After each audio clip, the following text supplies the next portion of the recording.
First of all, it's a pleasure to be here today. As I am looking out over the number of tables, I think I know somebody at just about every table. It's one of the things about Lakeville that has always impressed me is how cohesive this community is. It's a large town, but it's a small town. And people get to know each other, people work together, people collaborate on projects. It's a wonderful community from that perspective. And one of the groups I get to collaborate quite a bit with is the City Council. In fact, pretty much every week I get to collaborate with the City Council. And I want to introduce them and ask that they stand and maybe we can recognize them as a group. The ones that I know are here are Colleen LeBeau, Doug Anderson, Bart Davis. I don't think Karen Swecker was able to be here today, excuse me. But let's thank them. They work tirelessly. Every time an election comes up, a candidate will ask me, and I think Doug asked me this question, how many hours does this take? And I lie every time. And tell, oh, it's just a couple meetings a month, and you know, it's really up to you. Well, it's a lot of work. There's a lot of hours that go into it, and I know that they get nothing but accolades from people on the decisions they make. So they get a lot of thanks for their work, but they do deserve that. A few topics that I'm going to talk on. Hopefully the mayor and I don't overlap on our topics too much. Bob already stole a little thunder on one of my topics, but we'll come back to it. I want to talk about Envision Lakeville. During 2012 and 13, our city spent quite a bit of time working collaboratively with 13 people who gave, again, a lot of hours to try and put together a vision for our community. In preparation today, I pulled out a quote that I think talks about why an Envision Lakeville process is so important. I'm going to even get this wrong, but Mihai Csikszentmihalyi is a philosopher out of Chicago. He's Hungarian born, but he works out of Chicago.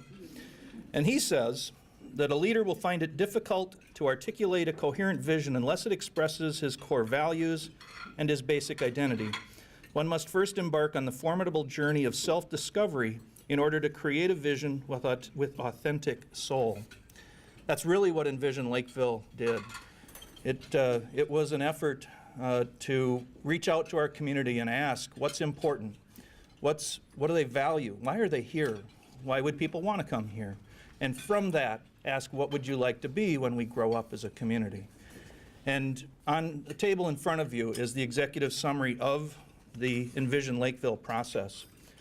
And the reason I think it's important for you to have this and consider this is because I know our City Council is using the work of this task force and the Envision Lakeville process as it looks at the services and the programs and the amenities and the public safety things that we do as a community.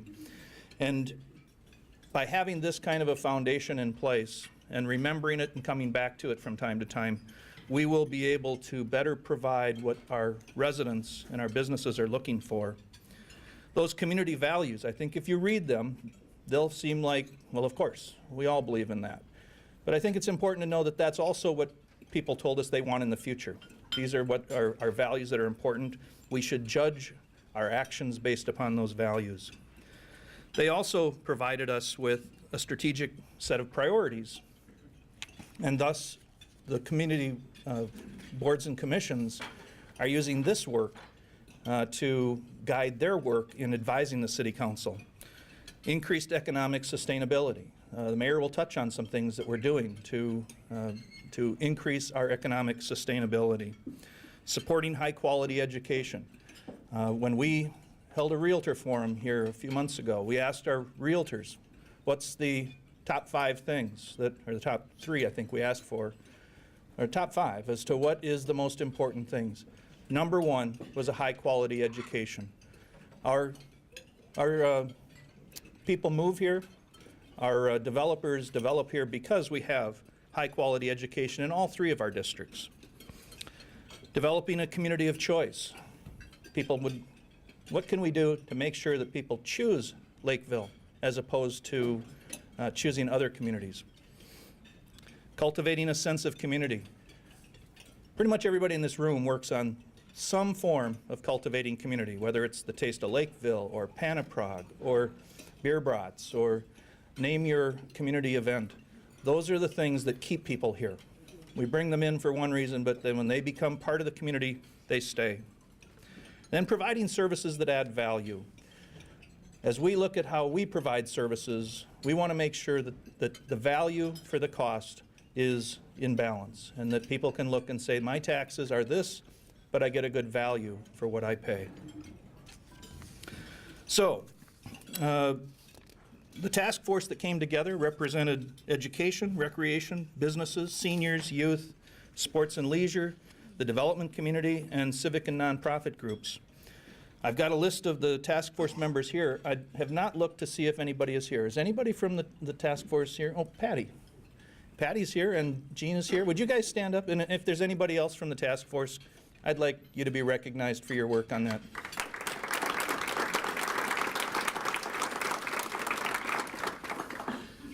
So another area that I'm going to cover today is some of the construction projects coming up, and this is where Bob stole a little thunder.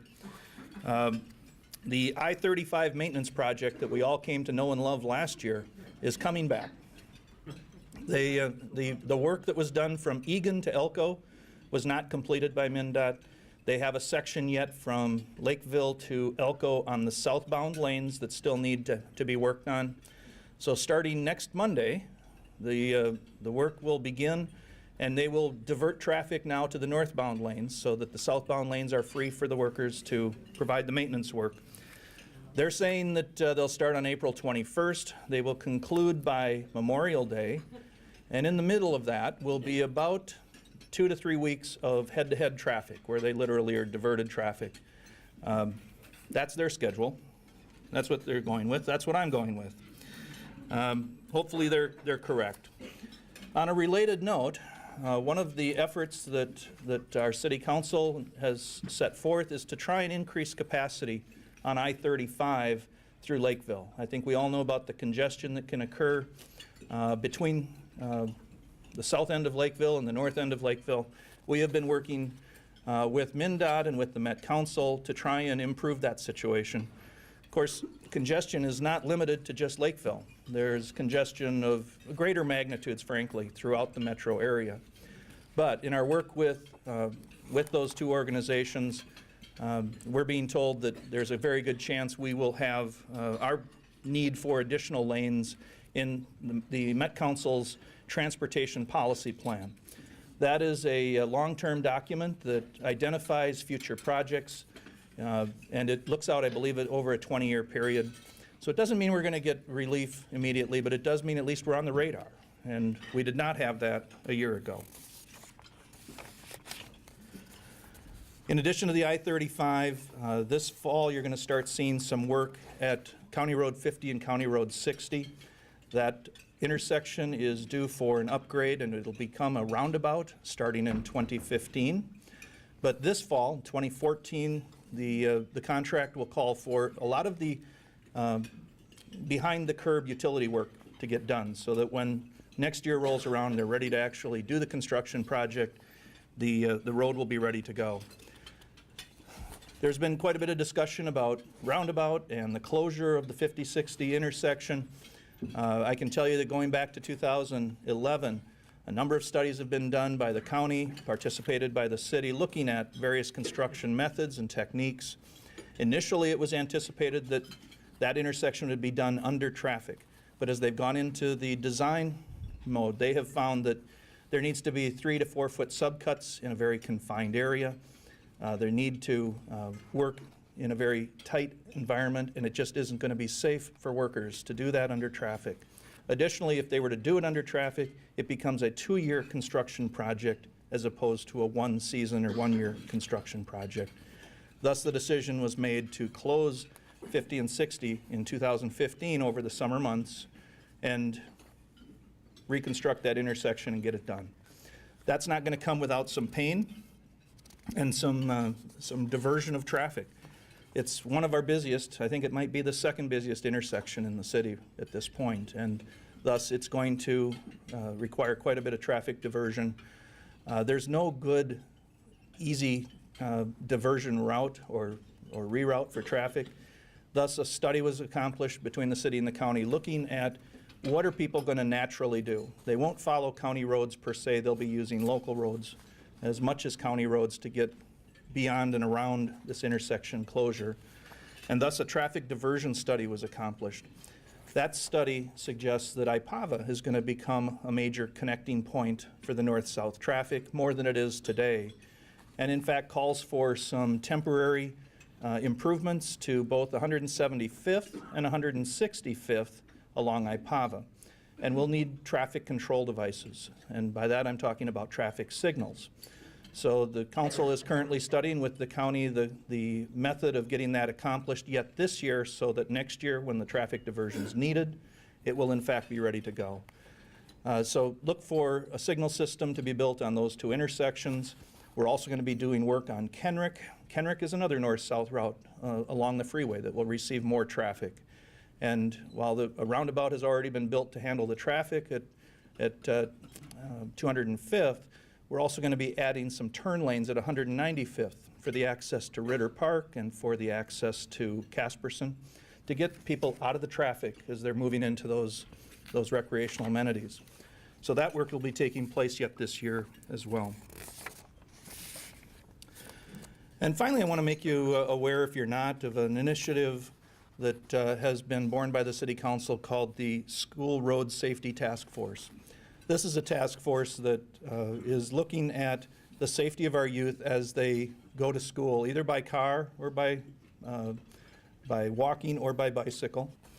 And this task force has begun meeting. They've had their first meeting about 2 weeks ago, or 3 weeks ago, and they're having a meeting tonight. Those efforts will be to look at and talk with all of our 18 different educational facilities in Lakeville, and to consider, are there things that we should be looking at to increase the safety of kids as they access our schools. We all know that there's been a tragic death on one of our roads. Over time, there have been other such incidents, and we want to look at our entire road system to make sure that between county roads and city roads, they are as safe as they can be, and also make sure that as youth are trying to access those schools across roads, that there's a safe way in which to do that as well. We have representation from all three school districts. We have Dakota County representation, we have City of Lakeville, and we have two members at large. One is a resident and the other is a student. And I do know a couple of you are here, so Judy Kelleher and Jim Skelly are here, and Colleen LeBeau and Bart Davis. Paul Kraus is representing Dakota County, Laura Beam from District 192, and the two at-large members are student Olivia Shoemaker and Brent James, who is a resident of town. Would you folks that are on the task force please stand and be recognized for your extra work today?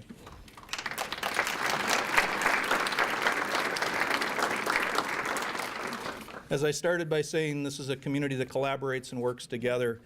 This, to me, is another example of how together we're going to learn what the issues are, and together we're going to figure out how to solve those issues. So I want to thank all of those on that task force.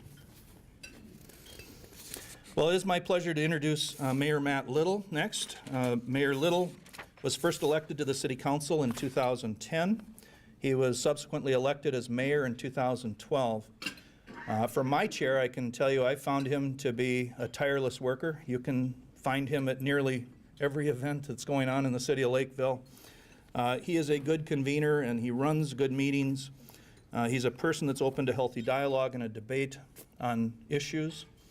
And he's a person that staff can call on and bounce ideas and ask for assistance on. So I appreciate that very much, Mayor.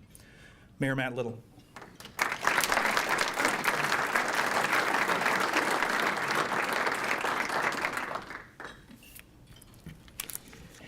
Thank you, Steve, for that introduction, and I want to thank city staff for delivering and preparing this report. Certainly the successes in Steve's speech as well as mine would not be possible without your efforts and tireless work.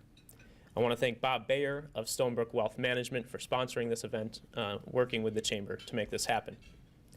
And finally, I want to thank you all for coming today and sharing in Lakeville's future. Given the facts we've just heard, it is obvious the state of our city is strong. And during this past year, Lakeville has grown even stronger, with more jobs, more housing, better communities, and even better care for one another. In fact, that ethic of care provides both the theme and organizing principle of my speech today. You see, I believe the strength of our relationships is the essential engine of our prosperity. And the ties that bind us together as a community also inform, enliven, and enrichen each of us individually. Therefore, if we want to build an even stronger city, we must create even stronger partnerships, networks, and collaborations. To explore this theme, we will make 2 stops. First, we're going to sit down at the buckboard for a cup of coffee and discuss a brief analogy. And second, we will revisit some of this year's most productive partnerships. Now, before we walk within the buckboard's warm walls, we must take a look at the cold, cold world outside of Lakeville. Unfortunately, it's become all too common, even fashionable, for people of all political stripes to deliberately divide themselves from one another. Dogmatic divisions and irrational rivalries carve up our national public square and our national marketplace. These artificial divisions wall off our community, separating citizens, businesses, nonprofits, and City Hall from one another. These walls prevent us from recognizing obvious solutions and diminish our potential prosperity. My argument today is that these ideological walls are as arbitrary as they are damaging. And by preventing collaborations and partnerships, these social and political walls make our communities less friendly and less caring, but also less wealthy and less productive. For example, imagine you're a small business owner walking into the buckboard for lunch. For many of us here, that's not a stretch. Inside, you see many people you know, the owner of a local discount store, the pastor of one of our churches, a real estate developer, the owner of a drugstore, and maybe even a city council member or 2. If you walk in thinking that anyone who disagrees with your political views is your enemy, and that all businesses are in a zero-sum battle to steal your money, then the buckboard will feel pretty chilly. You'll be less inclined to talk with others, and certainly less inclined to talk about your business plans. On the other hand, if you enter the buckboard willing to look past political and social boundaries, willing to learn about other perspectives, and hoping to build business partnerships that can break the zero-sum barrier and bake a larger pie, then the buckboard will feel pretty warm and welcoming. 1 hour at the buckboard, reaching across walls of ideology, can be both highly enjoyable and highly profitable. When we build partnerships, all of us together can exceed what any of us could do independently. Collaboration between City Hall and businesses, or nonprofits and citizens, or any combination you can name, offers our city the potential to grow beyond our current limits. This event alone is a quintessential example of us working together. City Hall, businesses, the Chamber nonprofit, and a private individual sponsoring this event, all working together. This event alone is better than if one of us did it individually. The more our economy moves, the more it yields. If we bake a bigger pie, we all get more pie. And let's be honest, who doesn't want more pie? Well, it'd be nice to stay in the buckboard all day, eating pie, but we've got work to do. So it's time to visit some of the most profitable partnerships created in Lakeville this year. We'll visit several different examples, including partnerships to improve jobs and economic growth, infrastructure and housing, and public safety and city services. This year saw substantial growth in jobs and businesses here in Lakeville. All told, our unemployment rate fell from 4.6% last year to only 4% this year, well below the national level of 6.5%. We added many new jobs, raising our total number to 15,209, a real tribute to the strength and dynamism of our business community. Several partnerships and collaborations between City Hall and the business community spurred business development while speeding relocations and expansions. As some of you know, we've joined the Open to Business program, sponsored by the Metropolitan Consortium of Community Developers. Open to Business provides business advisory assistance and access to capital. OTB helps new and existing businesses refine business plans, develop compliance procedures, and fund partnerships to close funding gaps for small business development. For every $1 that OTB lends, $4 of private financing is leveraged.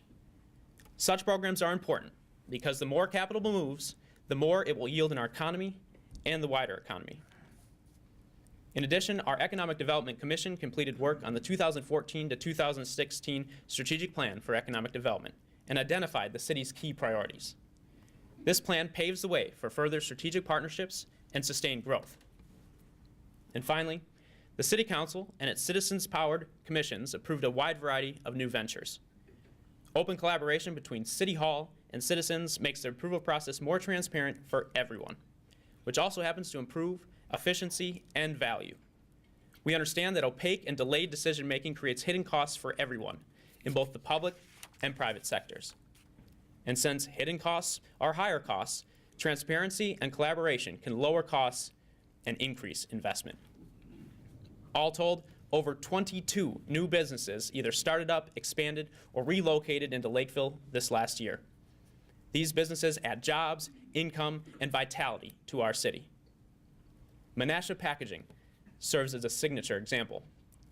Using our business competition package as an incentive and its tax increment financing as funding assistance, Menasha worked with our Economic Development Commission to create a planned 123,000 square foot expansion that will create 15 new jobs and retain 221. Or we could look to BTD, named the Minnesota Business Manufacturer of the Year in 2013. BTD added a third location in Lakeville, leased 190,000 square feet of additional warehouse and manufacturing space, bringing 100 jobs to Lakeville. Or we could look to QA1. The performance auto parts manufacturer has completed a 17,000 square foot expansion at their second building in the Air Lake Industrial Park. Or finally, Midwest Veterinary Supply, who had outgrown their old space after working with city staff and local real estate professionals, relocating to Lakeville, adding 60 jobs to our community. Of course, this year's list of business expansions is as long as it is varied, ranging from Lulu Bee's downtown art gallery and upcycled store to Ballet Royale, creating a new 8,600 square foot dance studio. Threads and Inks, doubling its space and expanding its products, to my new favorite, the Title Boxing Club, opening at Lakeville Crossing, since boxing is pretty similar to politics. And even this list is woefully incomplete. There are so many business projects growing in Lakeville this year, I can't begin to name them all. But these business ventures represent the goodwill, collaboration, and vision of Lakeville's community. But our city isn't just blessed by business partnerships. We are also blessed by active and informed citizens who collaborate with City Hall and local businesses to improve and expand roads, infrastructure, and housing. This year, after our never-ending winter, which may still be going on, citizens groups and the City Council clearly identified road reconstruction as a top priority. And so, the City Council has supercharged street reconstruction. We are planning 33% growth in projects to fill potholes, resurface roads, and upgrade infrastructure. Similarly, discussions between our Development Commission, the City Council, and local land developers have taken a more collaborative approach. City Hall has an interest in housing growth, just as developers have an interest in quality and safety. By focusing on our mutual interests, we can grow housing opportunities without sacrificing City Hall's essential role as referee and guardian of public safety. And this year, the result of such collaboration is outstanding housing growth. In fact, no one did better, literally. I'm proud to announce that Lakeville had the highest number of single-family residential permits of any city in the state of Minnesota, issuing 370 permits in 2013. Yeah.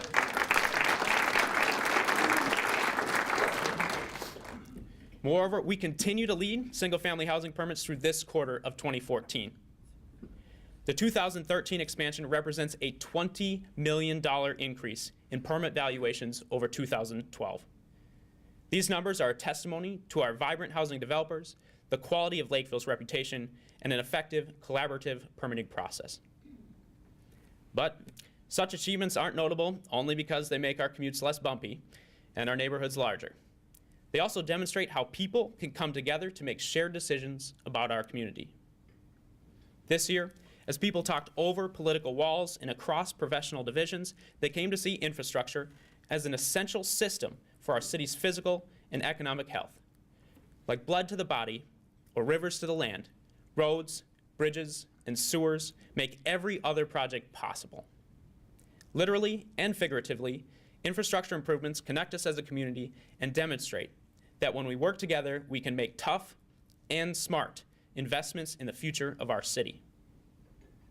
And finally, public and private partnerships have significantly improved the services that our city offers, that its citizens demand, and that our nonprofits can help to provide. For example, the Heritage Center brought public, private, and nonprofit groups together to provide services for a wide variety of citizens. It will complete its first full year of operations this June and has become a hub of activity and offers a wide array of services and meeting opportunities for veterans, seniors, and local groups. Membership numbers look excellent, and I'm happy to report we will complete fundraising for the entire project this year. But the need for such partnerships extend beyond the Heritage Center. People have been urging me to address the problem of senior transportation in our city. Last year, during Mayor's office hours, I was invited to meet with the leaders of Celebration Church. During those conversations, a spark was lit, which later became a light. Among many other things, we discussed our lack of services, either public or private, for seniors who can't drive and those with mobility-related disabilities. This void of service causes seniors and their families to pay a hidden cost in time, money, and lost productivity. As we've seen, when costs are hidden, they become higher because people in the market cannot make efficient economic decisions for themselves or for their families. And so we began exploring a partnership between City Hall, church leaders, and private providers. This year, that light became a beacon. We worked with DARTS, a transportation provider, and applied for a grant to cover the costs for senior transportation service in Lakeville. I'm very happy to say that we have been awarded a federal transportation grant to purchase a bus and establish the service. We are now in the process of planning service times, voluntary guideline fees for those who can pay, and the best routes to help seniors go shopping, attend church, make medical appointments, and other common necessities.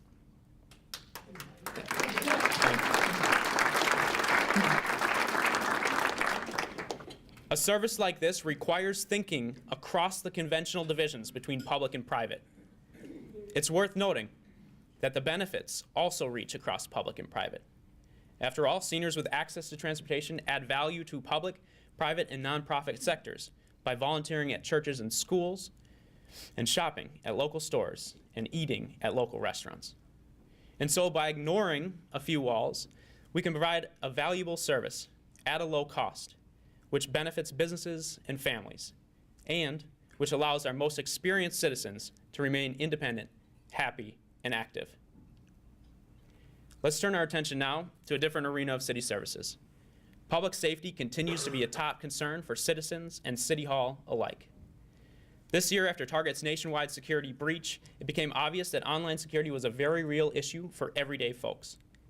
Fortunately, our citizens and our police department and our city staff had already identified this issue as a concern. In response, the City Council approved adding a new police investigator specifically assigned to preventing and reducing online crimes. This new police position puts Lakeville on the cutting edge of fighting online crimes like identity theft and credit card fraud. But public safety isn't just a function of traditional law enforcement. It is also a function of the strength of our community ties. Fortunately, Lakeville is home to a plethora of service organizations, school groups, church programs, and innovative nonprofits, such as the Lions, the Rotary, the Knights of Columbus, 360 Communities, the Open Door, or Kids in Kinship, just to name a few that exist in Lakeville. And so, whether you judge Lakeville by business metrics or volunteerism, by housing growth or potholes filled, the state of our city is strong and poised to become even stronger. The source of that strength is our ability to form collaborations and partnerships across conventional barriers. Around the country, many other communities are still building political, professional, and practical walls that leave their people poorer, more divided, and paralyzed by conflict. But here in Lakeville, as we work together, we've become stronger, more prosperous, more caring. Therefore, as we move forward, we must tear down the walls that divide us and build up the ties that bind us. For it is those ties of common interest and common purpose that will carry us forward to an even stronger and more prosperous future. Thank you.